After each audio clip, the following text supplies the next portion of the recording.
BoxingShow.tv fans, I'm with Jojo Dan. Introduce yourself to the American fans and all the fans here. Hi, I'm Jojo Dan, and I'm waiting for your Friday night fight against Steve Forbes. So don't lose. It's gonna be an excited fight.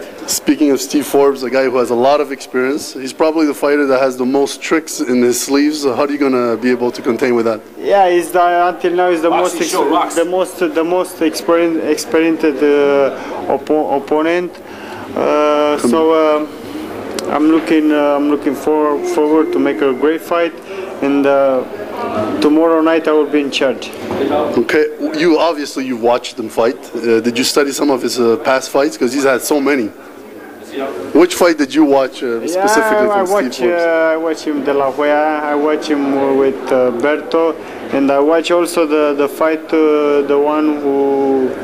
I think it's the last fight when he lost with the Salpa guy. I don't remember. And you saw the Contender Series? Cuello. Yeah, I didn't see the Contender, but I heard it was the finalist. He says he thinks you're a good fighter. He's watched a few of your fights. Obviously, he has a lot of experience with training with the Mayweathers. Obviously, you know that. So you think he's going to bring some of his Mayweather flavor there? I think it's gonna be a great challenge for me, and it's gonna be a great opportunity for me because I'm fighting on ESPN TV. And it's a great exposure. It's a very great exposure for me. Jojo, good luck on this fight. Thank you. And all the best. Thank you.